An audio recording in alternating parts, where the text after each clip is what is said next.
December மாதம் 5ஆம் தேதி இரவு 8 மணி 8 மணி 10 நிமிடம். இதுக்கு முதல்ல முக்கியமான செய்திகளுடைய சுருக்கத்தை இந்த வீடியோல பார்க்க போறோம். ஜனாதிபதி அன்றகுமார் திசாநாயக்க அவர்கள் இன்றைய நாள்ல பாராளுமன்றத்துல உரையாற்றினார். இந்த உரையில நிறைய விடயங்கள், அனர்த்தத்தினால பாதிக்கப்பட்ட மக்களுக்கான நிவாரணங்கள் வழங்குவது தொடர்பான அறிவிப்பை அவர் வெளியிட்டிருந்தாரு. இதுல பலதரப்பட்ட விஷயங்கள் இருக்கு. இதை சுருக்கமா இந்த வீடியோல பார்க்க போறோம். அதோட இன்றைய நாளுக்கான சில முக்கியமான தரவுகளையும் இந்த வீடியோல பார்க்க போறோம். அவருடைய உரையினுடைய தமிழாக்கத்தை இன்னொரு தனி வீடியோவா நான் உங்களோட பகிர்ந்து கொள்றேன். ஜனாதிபதி தன்னுடைய உரையில இன்றைய நாள்ல சொன்ன மிக முக்கியமான விடயம், இப்பொழுது அனர்த்தத்தால பாதிக்கப்பட்ட மக்களுடைய எண்ணிக்கையை அவர் முதல்ல ஞாபகப்படுத்தியிருந்தாரு. கிட்டத்தட்ட 17 லட்சம் பேர் இதுல பாதிக்கப்பட்டிருக்காங்க. 1.7 மில்லியன் பேர் நேரடியாகவே பாதிக்கப்பட்டிருக்காங்க.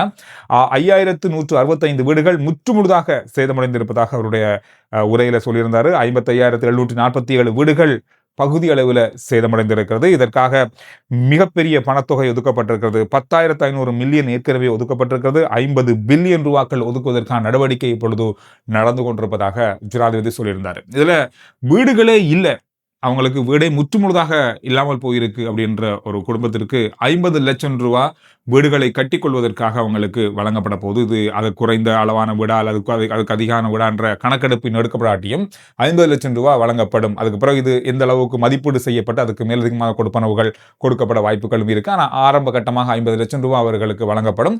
காணியே இல்லை, நிலமே இல்லை. இப்ப பல இடங்கள்ல நிலமே இல்லை, அந்த வீடே கட்ட முடியாது அப்படின்ற அளவுல பல இடங்கள் இருக்கிறது. அந்த மாதிரியான குடும்பங்களுக்கு வீட்டுக்கு 50 லட்சமும், நிலம் வாங்குவதற்கு 50 லட்சமும், 1 கோடி ரூபாய் நிதி இதற்காக ஒதுக்கப்படுகிறது. அவங்களுக்கு இந்த ஒதுக்கீடு எல்லா வீடுகள், நிலம் ரெண்டுமே இல்லாத குடும்பங்களுக்கு நேரடியாக வழங்கப்படும் சொல்லியிருக்காரு. வருகின்ற நாட்கள்ல இப்பொழுது அரசாங்கத்தினுடைய பிரதிநிதிகள் ஜனாதிபதியை நேரடியாக சென்று ஒவ்வொரு பிரதேசங்களையும் அரச காணிகள் எங்கு இருக்கிறது, அவர்கள் அந்த அரச காணிகளை மக்களுக்கு வீடுகள் கட்டுவதற்கு பகிர்ந்து கொடுப்பதற்கான நடவடிக்கைகளை மேற்பார்வை செய்து வழங்க போறாங்க. அங்க அரச காணியும் இல்லைன்னு சொன்னா அவங்களுக்கு காணி வாங்குறதுக்கு 50 லட்சம் ரூபாய் வழங்கப்படும். ஒட்டுமொத்தமாக 1 கோடி ரூபாய் வழங்கப்படும் அப்படின்ற ஒரு நிவாரண நிதியை அவர் அறிவித்திருக்காரு. அது மட்டும் இல்லாமல் இப்ப மண் சரிவு ஏற்பட்ட பல பிரதேசங்கள்ல மக்களால வாழவே முடியாது, இனி மீண்டும் ஒரு முறை மண் சரிவு வரக்கூடிய வாய்ப்புகள் இருக்கு. இந்த மாதிரியான எச்சரிக்கைகள் உள்ள இடங்கள்ல மக்களை வாழ்வதற்கு அனுமதிக்கப்பட மாட்டாது. இந்த மாதிரியான பல வேலை திட்டங்கள் வருகின்ற நாட்கள்ல மேற்கொள்ளப்பட போவதாகவும் சொல்லியிருந்தாரு. அது மட்டும் இல்லாமல் பாதிக்கப்பட்ட குடும்பங்களின் வாழ்வாதாரத்தை கருத்தில் கொண்டு எதிர்வரும் டிசம்பர் மாதம், ஜனவரி, பிப்ரவரி ஆகிய 3 மாதங்களுக்கு விசேட மாதாந்த கொடுப்பனவுகள் வழங்கப்பட தீர்மானிக்கப்பட்டிருக்கிறது. 2க்கு மேற்பட்ட உறுப்பினர்கள் கொண்ட ஒரு குடும்பத்துக்கு 50,000 ரூபாவும், 2 உறுப்பினர்கள் மாத்திரமே உள்ள குடும்பத்துக்கு ஒவ்வொரு மாசமும் 25,000 ரூபாயும் வழங்கப்படும். 2 பேருக்கு மேல 50,000 3 மாதத்துக்கு தொடர்ச்சியாக வழங்கப்படும். இந்த கொடுப்பனவை வழங்குவதற்கு தீர்மானிக்கப்பட்டிருக்கு. அதோட வெள்ளம் மற்றும் மண் சரிவினால் பாதிக்கப்பட்ட மக்கள் சேதமடைந்த தங்களுடைய வீடுகளுக்கான உபகரணங்களை வாங்குறதுக்கு 50,000 ரூபாய் மேலதிகமாக வழங்கப்படும். அதுக்கு முதல்ல அவங்களோட வீடுகளை சுத்தம் செய்வதற்கு ஏற்கனவே 25,000 ரூபாய் வழங்கப்படுகிறது. அதுக்கு பொருட்கள் வாங்குறதுக்காக 50,000 ரூபாய் வழங்கப்படுகிறது. தற்பொழுது முகாம்களில் தங்கியிருக்க மக்கள் தொடர்ந்தும் அங்கேயே தங்கியிருக்க விரும்பினால் அவர்களுக்கான அடிப்படை வசதிகள் அரசாங்கத்தால முழுமையாக செய்து கொடுக்கப்படும். ஆனா அவங்க அதுல இருந்து விலகி வாடகை வீடுகளுக்கு செல்ல போறாங்களா இருந்தா அவங்களுக்கு 6 மாத காலத்துக்கு வாடகை பணமாக 25,000 ரூபாய் மாதாந்தம் வழங்கப்படும் அப்படின்ற நிவாரண நிதியையும் அவர் அறிவித்திருந்தாரு. அனர்த்தத்தினால் நெல், சோளம் உள்ளிட்ட பயிர்கள் சேதமடைந்திருந்த விவசாயிகளுக்கு ஒரு ஹெக்டேர் நிலப்பரப்புக்கு 1,50,000 ரூபாய் இழப்பீடு வழங்கப்படும். இந்த அனர்த்தத்தினால் பாதிக்கப்பட்ட மாட்டுப் பண்ணைகளை மீள ஆரம்பிப்பதற்காக 2 லட்சம் ரூபாய் மானியமாக வழங்கப்படும். முழுமையாக சேதமடைந்த ஒவ்வொரு பதிவு செய்யப்பட்ட மீன்பிடி படகுகளுக்கும் 4 லட்சம் ரூபாய் இழப்பீடு வழங்கப்படும்.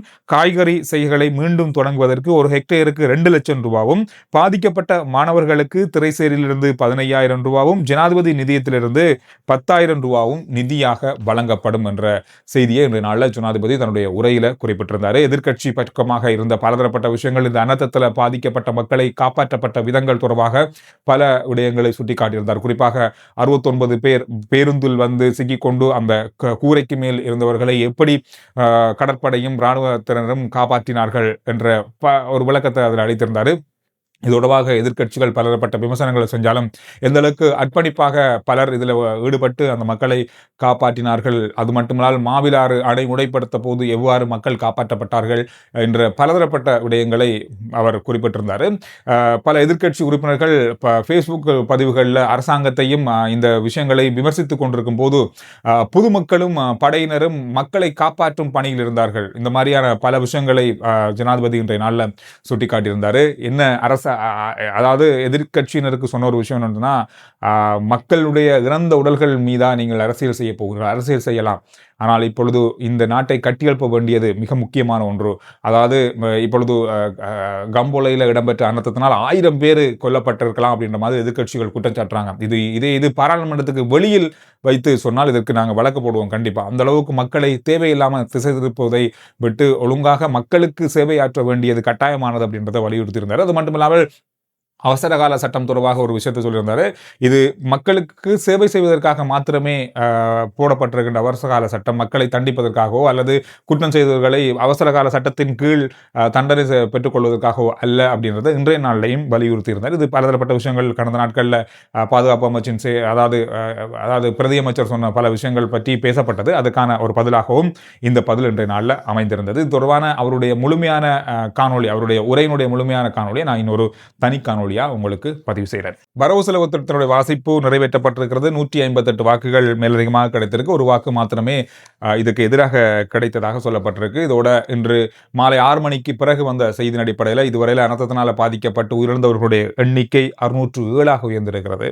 214 பேர் இன்னும் தேடப்படும் பட்டியலில் இருக்கிறாங்க. இன்னும் மீட்பு பணிகள் தொடர்ச்சியாக எல்லா பக்கமும் இடம்பெற்றுக் கொண்டிருக்கிறது. இதுவரையில வரலாற்றில் இல்லாத அளவு அரசாங்கத்தினுடைய வங்கி கணக்குக்கு நன்கொடை, அதாவது நாட்டை எழுப்புவோம் என்ற வேலை திட்டத்திற்காக 700 மில்லியன் ரூபாய்கள் நன்கொடையாக கிடைக்கப்பட்டிருக்கிறது. 30,470 வங்கி வைப்புகள் இதுவரையில் வைக்கப்பட்டிருப்பதாக சொல்லப்பட்டிருக்கு அரசாங்கத்தினுடைய வங்கி கணக்குக்கு. இது அதிகமாக வெளிநாட்டில் இருந்து அனுப்பப்பட்ட பணமாக இருக்கு. வெளிநாட்டில் வேலை செய்கிறவங்களுடைய தொழில் புரியவங்களுடைய வைப்பாக இது இருக்கு. 19,000 வைப்புகள் வெளிநாட்டில் வேலை செய்கிறவங்களே அனுப்பியிருக்காங்க. இது 33 நாடுகளில் இருந்து இந்த 19,000 வைப்புகள் வைக்கப்பட்டிருக்கிறது.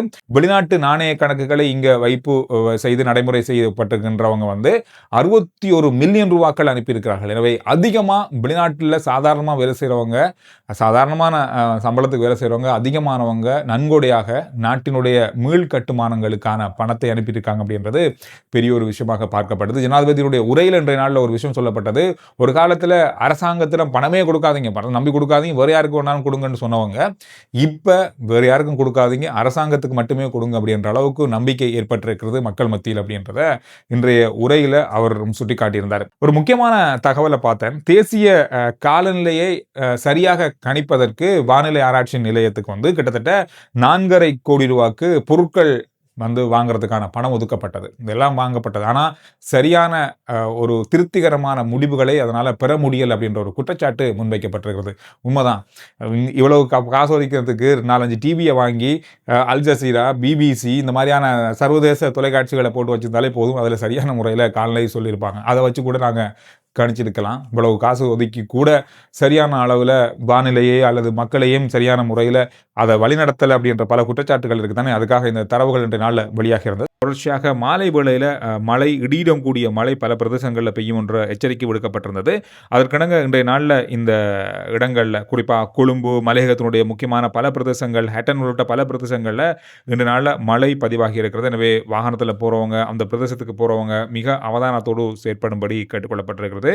அதோடு மட்டுமில்லாமல் பல இடங்களுக்கு தொடர்ச்சியாக மண் சரிவு அபாய எச்சரிக்கை விடுக்கப்பட்டிருக்கு. இன்று மாலை 4 மணியிலிருந்து நாளை மாலை 4 மணி வரைக்கும் இது செல்லுபடியாகும் அப்படின்னு சொல்லியிருக்காங்க. வருகின்ற 24 மணி நேரத்துக்கு கண்டி மாவட்டம், நூரலியா மாவட்டம், ரத்தினபுரி மாவட்டத்தினுடைய சில பகுதிகள், கேகாலை மாவட்டத்தினுடைய சில பகுதிகளிலையும் மண் சரிவு அபாய எச்சரிக்கை விடுக்கப்பட்டிருக்கிறது. எனவே இந்த பிரதேசங்களில் இருக்கிறவங்க அல்லது இந்த பிரதேசத்துக்கு போறவங்க மிக அவதானத்தோடும் எச்சரிக்கையோடும் செயற்படுமாறு கேட்டுக்கொள்ளப்பட்டிருக்கு. இந்த விஷயங்கள் இந்த நாளில் பார்க்கப்பட்ட மிக மிக முக்கியமான செய்திகளாக இருக்கு. அடுத்த வீடியோவில் உங்களுக்கு ஜனாதிபதியுடைய உரையை முழுமையாக ஒரு காணொலியாக தருகிறேன். நன்றி, வணக்கம்.